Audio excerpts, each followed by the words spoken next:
여러분, 노화에 대해서 사람들이 평소에 잘 생각하지 않는 아주 기묘한 포인트가 하나 있습니다. 오늘 저희 파인만의 길에서 이 이야기를 한번 제대로 파헤쳐 보려고 하는데요. 피부가 처진다거나 머리가 휘어진다는 이야기가 아닙니다. 노화라는 현상 그 자체를 물리학의 언어로 뜯어보는 이야기입니다. 지금 이 순간 잠깐 멈춰보세요. 오른손을 가슴 위에 살며시 올려놓으세요. 천천히, 그리고 느껴보세요. 쿵쿵. 당신의 심장이 지금 이 순간에도 뛰고 있습니다. 멈추지 않고, 허락도 구하지 않고, 그냥 뛰고 있습니다. 이 심장은 당신이 태어나던 날부터 지금까지 단 한 번도 쉬지 않았습니다. 수십억 번을 뛰었고, 지금도 뛰고 있습니다. 그런데 당신은 지금 이 심장을 향해 이런 말을 하고 있지는 않습니까? 나는 늙어가고 있어. 시간이 나를 무너뜨리고 있어. 이제 어쩔 수 없는 거 아닐까? 저는 오늘 당신에게 한 가지 진실을 말씀드리려 합니다. 불편할 수도 있습니다. 당신이 평생 믿어온 것을 뒤집는 말이기 때문입니다. 시간은 당신을 늙게 만들지 않습니다. 시간은 그냥 거기 있을 뿐입니다. 그렇다면 진짜 범인은 누구일까요? 오늘 저희가 함께 그 얼굴을 하나하나 벗겨낼 겁니다. 리처드 파인만이라는 사람이 있었습니다. 20세기가 낳은 가장 위대한 물리학자 중 한 명, 노벨상을 받은 사람. 그러나 그가 진짜로 위대했던 이유는 상이 아니었습니다. 그는 평생 단 하나의 질문을 붙들고 살았습니다. 그래서 그게 진짜로 무슨 뜻이야? 그는 교과서에 적힌 단어를 외우는 것을 경멸했습니다. 그는 언제나 본질을 원했습니다. 현상의 껍질이 아니라 그 아래에서 실제로 무슨 일이 벌어지고 있는지를 알고 싶어 했습니다. 오늘 저는 파인만의 눈으로 당신의 몸 안에서 실제로 무슨 일이 벌어지고 있는지를 보여드리려 합니다. 여러분은 지금까지 이런 말을 들어왔을 것입니다. 나이가 들면 어쩔 수 없어. 세월이 약이야.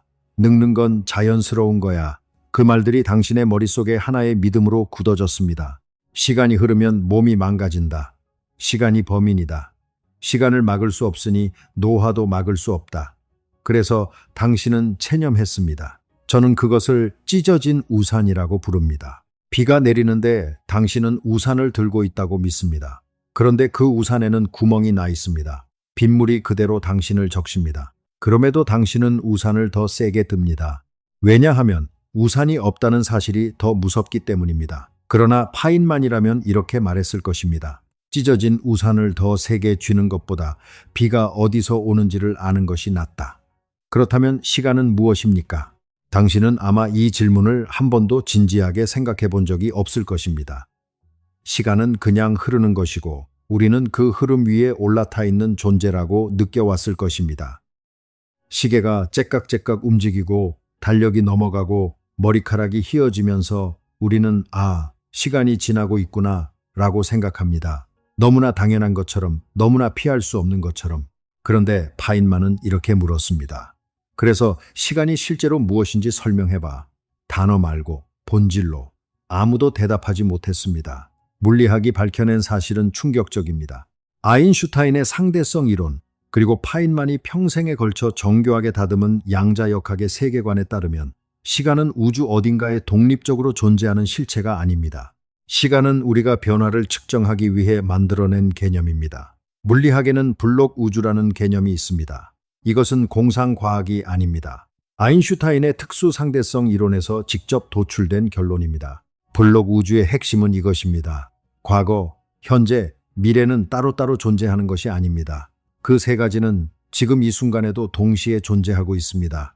우주는 마치 하나의 거대한 4차원 덩어리와 같습니다. 시간이라는 축을 포함한, 그리고 우리는 그 덩어리 안에서 움직이고 있습니다. 이것을 더 쉽게 설명하겠습니다. 당신이 가장 좋아하는 음악 앨범을 생각해 보십시오. LP 레코드판을 상상해 보세요. 그 판 위에는 이미 모든 곡이 새겨져 있습니다. 1번 트랙도, 마지막 트랙도, 그 사이의 모든 멜로디도. 바늘이 아직 닿지 않았다고 해서 그 음악이 존재하지 않는 것이 아닙니다. 음악은 이미 거기 있습니다. 바늘이 움직이면서 우리가 그것을 지금 듣고 있다고 느낄 뿐입니다. 우주도 마찬가지입니다. 당신의 어린 시절도, 오늘 이 순간도, 아직 오지 않은 내일도 우주라는 LP판 위에 이미 새겨져 있습니다. 우리는 그저 바늘처럼 그 위를 천천히 지나가고 있을 뿐입니다. 그렇다면 시간은 흐르는 것이 아닙니다. 시간은 그냥 거기 있습니다. 흐르는 것은 우리입니다. 우리의 의식이, 우리의 경험이 그 차원 덩어리 위를 이동하고 있는 것입니다. 이 차이가 왜 중요합니까? 왜냐하면 만약 시간이 흐르는 강이라면 우리는 그 흐름에 휩쓸리는 나뭇잎에 불과합니다. 아무것도 할 수 없습니다. 그냥 떠내려가는 것입니다. 그러나 만약 우리가 4차원 공간 위를 이동하는 존재라면 우리에게는 선택이 있습니다. 어떤 속도로, 어떤 상태로, 어떻게 이동할 것인지를 결정할 수 있습니다. 이것이 오늘 이야기의 핵심 전제입니다. 시간이 당신을 늙게 만드는 것이 아닙니다. 그렇다면 진짜 범인은 누구입니까? 지금부터 우리는 그 얼굴을 하나씩 벗겨낼 겁니다. 자, 여기서 아주 자연스럽게 한층 더 깊은 질문 하나가 머리를 스치게 됩니다. 만약 시간이 아니라면 무엇이 당신의 세포를 파괴하고 당신의 뼈를 약하게 만들고 당신의 기억을 흐리게 만드는 것입니까? 파인만이라면 이 질문에 이렇게 답했을 것입니다. 좋아. 이제 진짜 질문을 하기 시작했군. 현미경을 들어봐. 세포 안으로 들어가 보자. 그리고 바로 거기서 우리는 첫 번째 범인을 만납니다.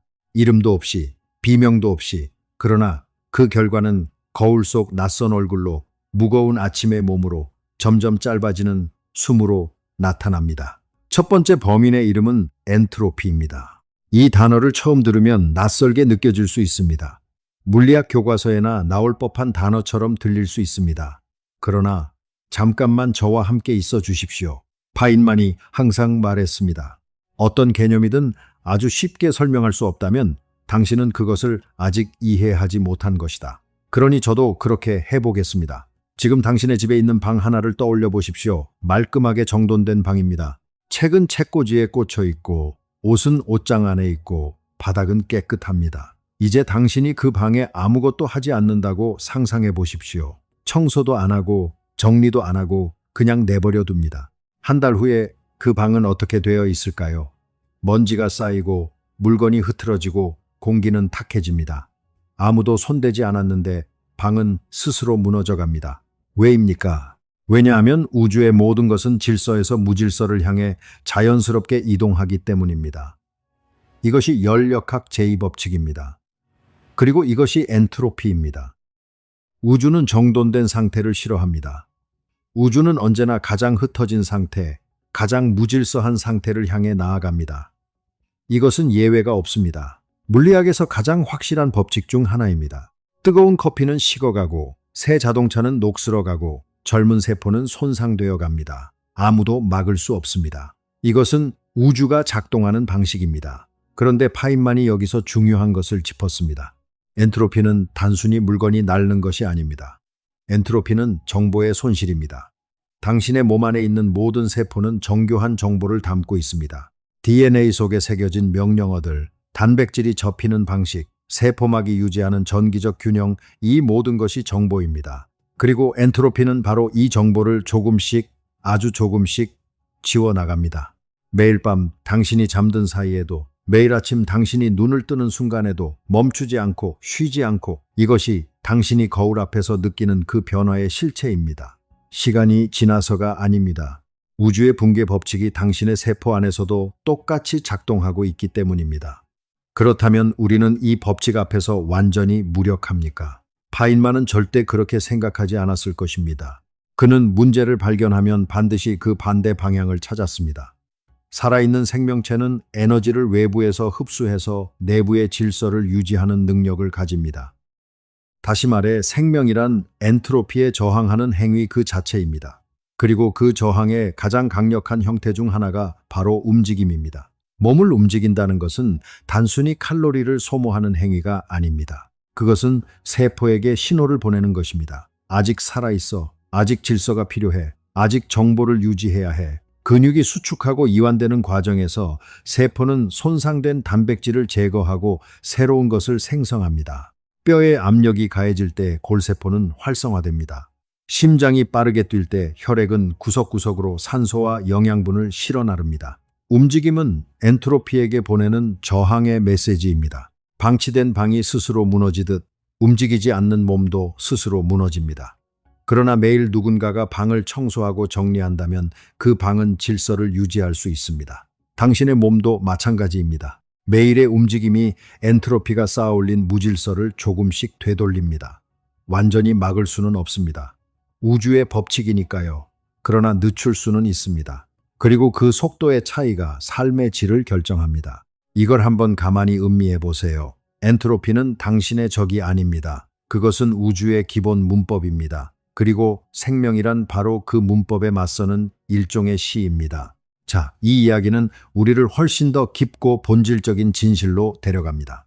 엔트로피가 정보를 지운다면 그 정보는 처음부터 어디에 새겨져 있는 것입니까? 왜냐고요? 그 답이 두 번째 범인과 직결되기 때문입니다. 두 번째 범인을 소개하겠습니다. 그 이름은 자유 라디칼입니다. 이름만 들으면 마치 어딘가에서 자유를 외치는 혁명가처럼 들립니다. 그러나 실제로 이들은 당신의 몸 안을 떠돌아다니는 불안정한 분자들입니다. 그리고 그들이 지나간 자리에는 언제나 파괴가 남습니다. 파인만의 방식으로 설명하겠습니다. 원자를 생각해 보십시오. 원자의 핵 주변에는 전자들이 쌍을 이루어 돌고 있습니다. 둘씩 짝을 이루어 이 균형이 분자를 안정적으로 만듭니다. 그런데 어떤 이유로 인해 전자 하나가 갑자기 떨어져 나가면 어떻게 될까요? 그 분자는 갑자기 홀수의 전자를 가지게 됩니다. 짝이 없는 전자 하나가 남게 됩니다. 그 순간 그 분자는 미칠 듯이 불안정해집니다. 그리고 안정을 되찾기 위해 주변의 다른 분자에서 전자를 빼앗기 시작합니다. 강제로, 폭력적으로. 이것이 산화 반응입니다. 그리고 전자를 빼앗긴 그 분자는 이제 스스로 자유 라디칼이 됩니다. 또 다른 분자에서 전자를 빼앗으려 합니다. 이 과정이 연쇄적으로 퍼져나갑니다.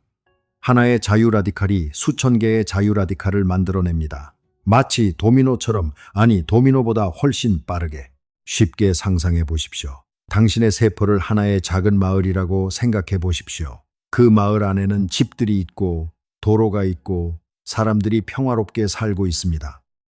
그런데 갑자기 미쳐버린 사람 하나가 마을 안으로 뛰어들어옵니다. 그는 이 집 저 집을 부수고 도로를 파괴하고 사람들에게 상처를 입힙니다. 그리고 그에게 맞은 사람들도 똑같이 미쳐버립니다. 그들 역시 주변을 부수기 시작합니다. 마을은 순식간에 혼란에 빠집니다. 자유 라디칼이 당신의 몸 안에서 하는 일이 정확히 이것입니다. 그렇다면 이 자유 라디칼은 어디서 오는 것입니까? 파인만이라면 반드시 이 질문을 했을 것입니다. 원인을 모르면 해결책도 없다고. 자유 라디칼의 원천은 사실 우리 주변 어디에나 있습니다. 우리 몸의 정상적인 대사 과정에서도 자유 라디칼은 발생합니다. 세포가 산소를 태워 에너지를 만드는 과정, 즉 호흡 자체에서 부산물로 생겨납니다. 이것은 피할 수 없습니다. 살아있는 한 자유 라디칼은 생성됩니다. 그러나 문제는 그 양입니다. 현대인의 삶은 자유 라디칼의 생성을 폭발적으로 증가시키는 요인들로 가득 차 있습니다. 만성적인 스트레스는 코르티솔을 분비시키고 코르티솔은 세포의 산화 스트레스를 급격히 높입니다. 수면 부족은 세포가 손상을 복구할 시간을 빼앗습니다. 가공식품 속의 트랜스 지방과 정제 설탕은 염증 반응을 일으키고 염증은 자유 라디칼의 온상이 됩니다. 대기 오염, 자외선, 흡연, 알코올. 이 모든 것들이 당신의 몸 안에서 보이지 않는 저격수의 총알을 쏟아붓고 있습니다. 보이지 않게 소리도 없이 당신이 피곤함을 느낄 때, 피부가 거칠어질 때, 관절이 뻐근할 때, 집중력이 흐려질 때, 그것은 단순히 나이 들어서가 아닙니다. 그것은 자유 라디칼이 당신의 세포 안에서 오랫동안 조용히 일해온 결과입니다. 그렇다면 우리는 어떻게 이 저격수들을 막을 수 있습니까? 몸은 이미 자체적인 방어 시스템을 가지고 있습니다. 항산화 효소들이 자유 라디칼을 중화시키는 역할을 합니다. 이들은 당신 몸 안의 소방관들입니다. 불이 나면 달려와서 진화시킵니다. 그러나 문제는 이 소방관들도 나이가 들수록 그리고 생활 습관이 나빠질수록 점점 수가 줄어들고 지쳐간다는 것입니다. 규칙적인 유산소 운동, 특히 걷기는 몸 안의 항산화 효소 생성을 직접적으로 촉진합니다. 걸을 때 심장 박동이 일정하게 높아지면 세포는 산화 스트레스에 대응하는 훈련을 합니다. 마치 소방관들이 정기적으로 훈련을 받는 것처럼. 그 훈련이 반복될수록 소방관들은 더 강해지고 더 빠르게 반응하고 더 많은 불을 끌 수 있게 됩니다. 저격수를 완전히 없앨 수는 없습니다. 그러나 우리 몸 안의 소방관들을 더 강하게 훈련시킬 수는 있습니다. 자, 여기서 아주 자연스럽게 한층 더 깊은 질문 하나가 머리를 스치게 됩니다. 그런데 말입니다. 자유라디칼이 세포를 공격한다면 세포 안에는 그 공격을 기록하는 무언가가 있지 않을까요? 마치 건물의 구조가 충격을 받으면 균열이 생기듯 당신의 세포 안에도 그 균열의 흔적이 남는 장소가 있습니다. 그리고 그곳을 이해하는 순간 노화의 수수께끼는 완전히 새로운 차원으로 열립니다. 바로 여기가 가장 중요한 포인트입니다. 세 번째 범인 이전에 우리가 반드시 들여다봐야 할 장소가 있습니다. 당신의 DNA 끝에 있는 아주 작은 구조물, 그 이름은 텔로미어입니다. 이걸 한번 가만히 음미해 보세요. 텔로미어, 처음 들어보시는 분들이 많으실 겁니다. 그런데 이것을 이해하면 노화가 왜 일어나는지, 그리고 왜 어떤 사람은 더 빠르게 늙고 어떤 사람은 더 천천히 늙는지 그 물리학적 이유가 한 번에 보입니다. 신발끈을 상상해 보십시오. 신발끈 양 끝에는 플라스틱 캡이 씌워져 있습니다. 아, 그거 있잖아요. 퇴근길에 신발끈을 묶다 보면 그 끝부분이 닳아서 실이 풀리곤 하죠. 그 플라스틱 캡이 없으면 끈 전체가 풀려버립니다. 텔로미어는 정확히 그 역할을 합니다. 당신의 DNA 가닥 양 끝에 씌워진 보호캡. 세포가 분열할 때마다 DNA는 복제되어야 합니다. 그런데 아주 흥미롭게도 그 복제 과정에서 매번 끝부분이 조금씩 짧아집니다. 뚝뚝. 세포가 분열할 때마다 텔로미어는 조금씩 깎여 나갑니다. 왜냐고요? 복제 효소가 DNA 끝부분까지 완벽하게 복사하는 것이 구조적으로 불가능하기 때문입니다. 이것은 설계의 결함이 아닙니다. 이것은 물리적 제약입니다. 마치 복사기가 용지 가장자리까지 완벽하게 인쇄할 수 없는 것처럼. 그러면 어떻게 됩니까? 텔로미어가 어느 한계 이하로 짧아지면 세포는 더 이상 분열하지 않겠다고 결정합니다. 이것을 세포 노쇠화라고 합니다. 그 세포는 죽지도 않고 그렇다고 재기능을 하지도 않습니다. 그냥 거기 멈춰서 주변 세포들에게 염증 신호를 쏟아냅니다. 스르륵, 조용히, 그러나 끊임없이. 이것이 중요합니다. 왜냐하면 텔로미어의 길이는 나이에 따라 일률적으로 짧아지는 것이 아니기 때문입니다. 같은 나이라도 어떤 사람의 텔로미어는 길고 어떤 사람의 텔로미어는 짧습니다. 그리고 그 차이를 만드는 것은 바로 생활 방식입니다. 스트레스, 수면 부족, 움직이지 않는 습관, 이것들이 텔로미어를 더 빠르게 깎아냅니다. 반면 규칙적인 유산소 운동은 텔로머레이스라는 효소를 활성화시킵니다. 이 효소는 텔로미어를 다시 연장시킵니다. 다시 말해, 걷는 것은 단순히 몸을 튼튼하게 하는 것이 아닙니다. 걷는 것은 당신의 세포 안에 있는 시계 바늘을 늦추는 행위입니다. 파인만은 자연이 이렇게 정교한 시스템을 설계했다는 사실에 언제나 경이로움을 느꼈습니다. 신발끈 끝에 플라스틱 캡처럼 단순한 아이디어가 생명의 수명을 조절하는 핵심 장치가 된다는 것. 이 말인즉슨 당신의 몸은 이미 노화를 늦출 수 있는 능력을 갖추고 있다는 것입니다. 그 능력의 스위치는 지금 당신 손에 있습니다. 바로 여기서부터 상황이 진짜 기묘해집니다. 텔로미어가 짧아지면 세포가 멈추고 멈춘 세포가 염증 신호를 보낸다고 했습니다. 그렇다면 그 염증 도대체 무엇입니까? 자, 이 이야기는 우리를 훨씬 더 깊고 본질적인 진실로 데려갑니다. 염증이라는 단어를 들으면 무엇이 떠오릅니까? 대부분의 분들은 빨갛게 부어오른 상처를 떠올리실 겁니다. 목이 아플 때, 손가락을 긁혔을 때, 그 뜨겁고 붓고 아픈 느낌, 그것이 염증입니다. 그런데 이 그림에는 치명적인 오류가 하나 숨어 있습니다. 우리가 보통 알고 있는 급성 염증은 사실 우리 편입니다. 몸이 외부 침입자를 물리치기 위해 보내는 구조대입니다. 상처가 나면 면역 세포들이 달려옵니다. 팡팡팡. 적을 공격하고 죽은 세포를 치우고 새 조직을 만들고 그 다음 조용히 물러갑니다. 이것은 정상입니다. 이것은 아름답기까지 합니다. 문제는 그 구조대가 돌아가지 않을 때입니다. 불이 다 꺼졌는데도 소방차가 계속 출동하고 계속 물을 뿌리고 계속 도로를 막고 있는 상태. 이것이 만성 저강도 염증입니다. 현대 과학자들은 이것을 인플라메이징이라고 부릅니다. 염증을 뜻하는 인플레메이션과 노화를 뜻하는 에이징을 합쳐서 만든 단어입니다. 이걸 한번 가만히 음미해 보세요. 당신의 몸 안에서 지금 이 순간에도 작고 조용한 불이 꺼지지 않고 계속 타고 있을 수 있습니다. 눈에 보이지 않고 열도 느껴지지 않고 통증도 없습니다. 그러나 그 작은 불이 몇 년, 10년, 20년 동안 계속 타오른다면 어떻게 될까요? 혈관벽이 조금씩 손상됩니다. 뇌의 신경세포들이 서서히 공격받습니다. 인슐린 신호가 방해를 받기 시작합니다. 근육이 분해됩니다. 이것들이 따로따로 일어나는 것처럼 보이지만 사실 하나의 뿌리에서 나온 가지들입니다. 그 뿌리가 바로 만성염증입니다. 파인만은 복잡해 보이는 현상 뒤에 하나의 단순한 원리가 숨어 있을 때 가장 기뻐했습니다. 심장질환, 치매, 당뇨, 암, 이 서로 다른 것처럼 보이는 질환들이 사실 하나의 공통된 메커니즘을 공유한다는 것. 만성염증이 바로 그 공통 분모입니다. 그렇다면 무엇이 이 만성염증을 키웁니까? 여기서 텔로미어 이야기가 다시 돌아옵니다. 텔로미어가 짧아진 세포, 더 이상 분열하지 못하는 노쇠 세포, 그 세포들이 계속해서 염증 신호를 내보냅니다. 주변에 이렇게 말하는 것입니다.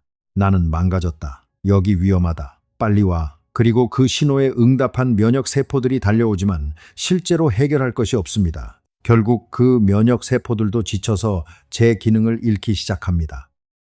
엔트로피가 정보를 지우고 자유라디칼이 세포를 공격하고 텔로미어가 짧아지면서 세포가 멈추고 멈춘 세포가 염증을 일으키고 그 염증이 다시 더 많은 자유라디칼을 만들어내고 더 많은 엔트로피를 불러옵니다. 이것이 악순환의 고리입니다. 처음 들으면 이게 무슨 소리야 하실 수도 있겠지만 조금만 차분하게 뜯어보시죠. 이 악순환을 끊는 것이 가능합니까? 파인만이 말했을 것입니다. 시스템을 이해하면 개입점이 보인다. 움직임은 바로 그 개입점입니다. 규칙적인 신체 활동은 염증 억제 물질의 분비를 유도합니다. 근육이 수축할 때마다 인터루킨 6 같은 분자들이 혈류로 흘러나오는데 이 분자들은 역설적으로 항염증 효과를 가집니다. 다시 말해 근육은 단순히 몸을 움직이는 도구가 아닙니다. 근육은 내분비 기관입니다. 호르몬을 분비하는 공장입니다. 그리고 그 공장은 당신이 걸을 때마다 가동됩니다. 자, 여기서 아주 자연스럽게 한층 더 깊은 질문 하나가 머리를 스치게 됩니다. 엔트로피, 자유라디칼, 텔로미어 단축, 만성염증, 이 모든 전선에서 동시에 싸우는 것이 가능합니까? 그 가능성의 핵심에 네 번째 개념이 있습니다. 그리고 이것이 오늘 이야기에서 저를 가장 흥분시키는 부분입니다. 명심하세요. 이것은 2016년에 노벨 생리의학상을 받은 개념입니다. 그 이름은 오토파지, 자가포식입니다. 이거 뭔가 무서운 이름이죠? 자가포식. 스스로를 먹는다는 뜻입니다. 그런데 정말로 놀라운 것은 이것이 당신의 몸이 매일 밤 하는 일이라는 겁니다. 그것도 당신을 살리기 위해서. 다시 공장 비유로 돌아가 봅시다. 아주 큰 공장이 있습니다. 이 공장 안에는 수많은 기계들이 있습니다. 하루 종일 돌아가다 보면 기계 부품이 닳습니다. 고장난 부품이 생깁니다. 쓸모 없어진 부속품들이 쌓입니다. 이것들을 그냥 내버려 두면 어떻게 됩니까? 공장 효율이 떨어집니다. 고장난 기계가 다른 기계를 방해하기 시작합니다. 결국 공장 전체가 멈춥니다. 그런데 이 공장에 특별한 청소 시스템이 있다면 어떨까요? 고장난 부품을 자동으로 수거하고 분해하고 그 원료를 다시 사용해서 새 부품을 만드는 시스템.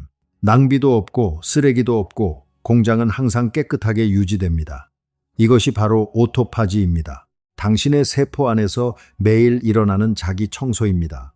오토파지는 손상된 단백질을 수거합니다. 기능이 떨어진 소기관을 분해합니다. 바이러스나 세균 같은 침입자를 포획합니다. 그리고 그 분해된 성분들을 재활용해서 새로운 세포 구성 요소를 만듭니다. 이것은 단순한 청소가 아닙니다. 이것은 완벽한 재활용 시스템입니다. 그런데 문제가 있습니다. 오토파지는 항상 활성화되어 있지 않습니다. 그것은 특정 신호에 반응해서 켜집니다. 그 신호 중 하나가 바로 에너지 부족입니다.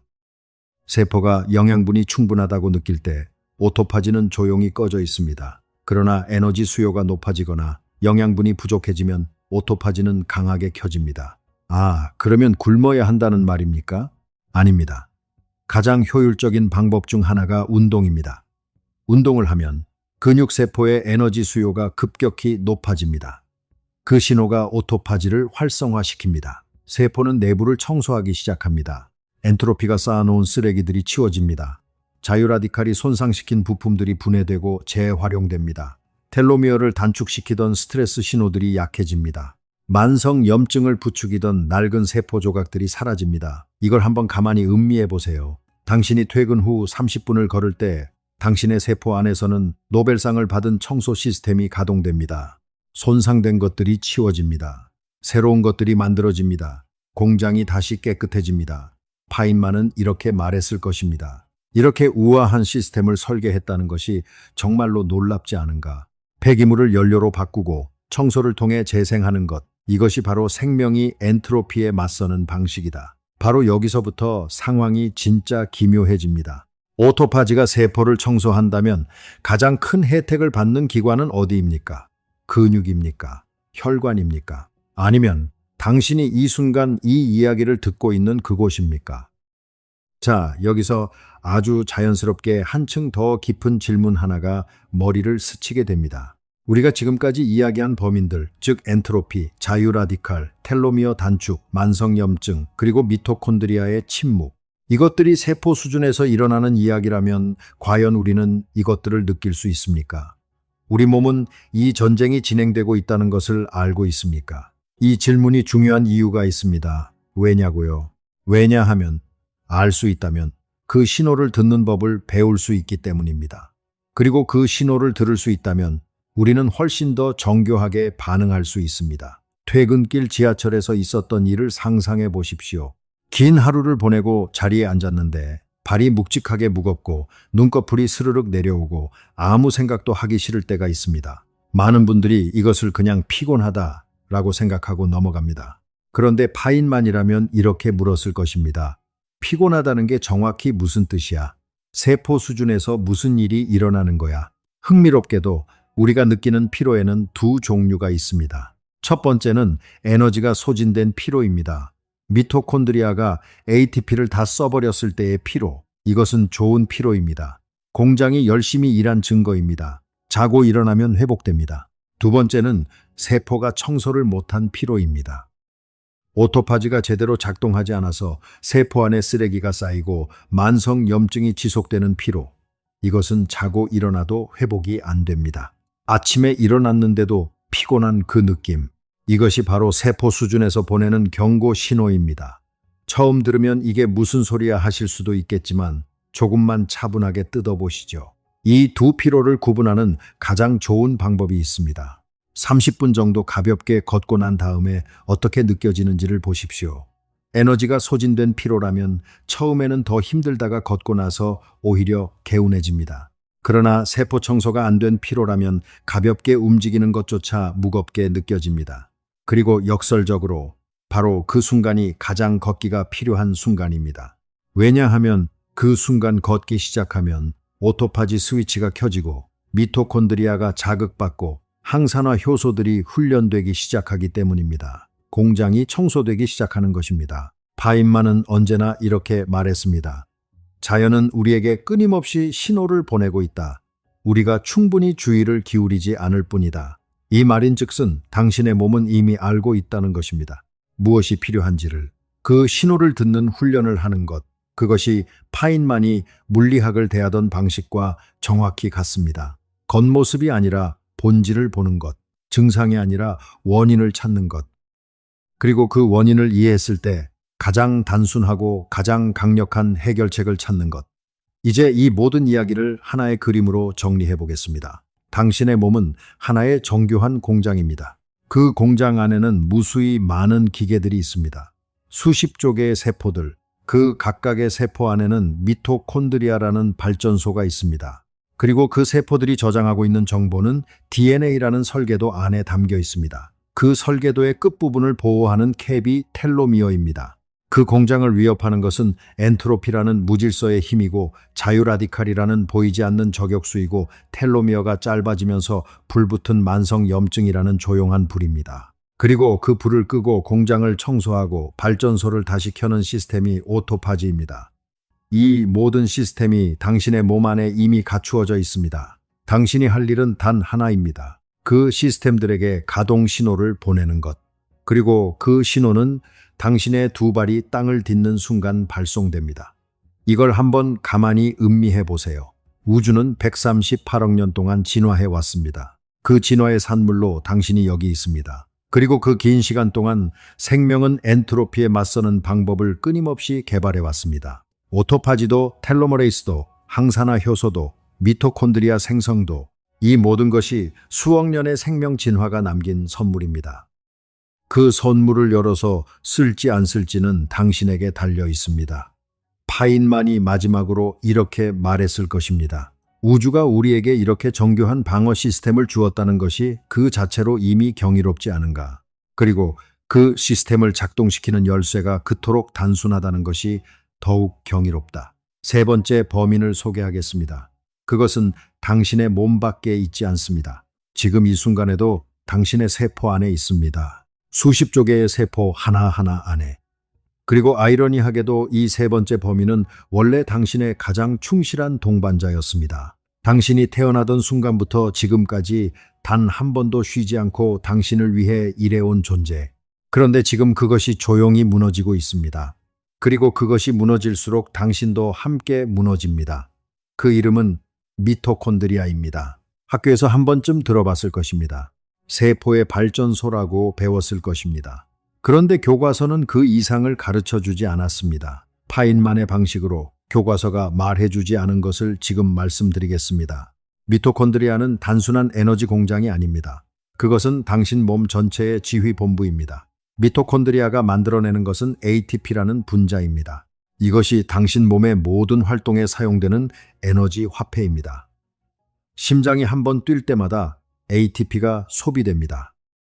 눈꺼풀을 한번 깜빡일 때마다, 생각을 한번 떠올릴 때마다, 면역세포가 바이러스와 싸울 때마다 이 모든 것이 미토콘드리아가 만들어내는 ATP 없이는 단 한순간도 작동하지 않습니다. 이제 이것을 도시에 비유해 보겠습니다. 당신의 몸이 하나의 거대한 도시라고 상상하십시오. 그 도시 안에는 수십조 개의 건물이 있습니다. 각각의 건물 안에는 발전소가 하나씩 있습니다. 그 발전소가 바로 미토콘드리아입니다. 이 발전소들이 전기를 안정적으로 공급해야 건물 안의 모든 것이 정상적으로 작동합니다. 그런데 만약 발전소들이 하나씩 꺼지기 시작한다면 어떻게 될까요? 처음에는 작은 정전이 생깁니다. 몇몇 건물에 불이 꺼집니다. 그러나 시간이 지날수록 정전 범위가 넓어집니다. 결국 도시 전체가 어둠 속에 잠깁니다. 이것이 미토콘드리아 기능 저하가 당신의 몸에 하는 일입니다. 그렇다면 왜 미토콘드리아는 기능이 저하됩니까? 이유는 여러 가지입니다. 그러나 가장 결정적인 이유는 단 하나입니다. 움직임의 부재. 미토콘드리아는 사용될수록 강해지고 사용되지 않을수록 약해집니다. 이것은 물리학의 원리와 정확히 일치합니다. 에너지의 흐름이 멈추면 시스템은 열적 평형을 향해 나아갑니다. 그리고 생명에게 있어 열적 평형이란 곧 죽음입니다. 당신이 하루 종일 의자에 앉아 있을 때 당신의 미토콘드리아는 신호를 받습니다. 지금 우리가 필요하지 않구나. 에너지 수요가 낮으니 우리가 굳이 많을 필요가 없겠다. 그리고 미토콘드리아는 서서히 수가 줄어들고 효율이 떨어집니다. 세포 하나당 수천 개였던 미토콘드리아가 수백 개로 줄어듭니다. 그 결과는 즉각적으로 나타납니다. 아침에 일어나도 피곤합니다. 조금만 걸어도 숨이 찹니다. 집중력이 흩어집니다. 면역력이 약해져서 감기가 쉽게 걸립니다. 근육이 빠르게 빠집니다. 이것이 단순히 나이 든 증상처럼 느껴지지만 실제로는 미토콘드리아가 꺼져가고 있다는 경보 신호입니다. 더 심각한 것은 미토콘드리아의 기능 저하가 앞서 말한 범인들과 연결된다는 것입니다. 미토콘드리아가 약해지면 에너지 생산 과정에서 더 많은 자유 라디칼이 새어나옵니다. 그리고 그 자유 라디칼들이 다시 미토콘드리아를 공격합니다. 악순환입니다. 발전소가 낡을수록 더 많은 오염물질이 배출되고 그 오염물질이 발전소를 더 빠르게 낡게 만드는 것입니다. 동시에 오토파지가 약해지면 미토콘드리아의 손상된 부분을 청소하지 못합니다. 공장 안에 쓰레기가 쌓이기 시작합니다.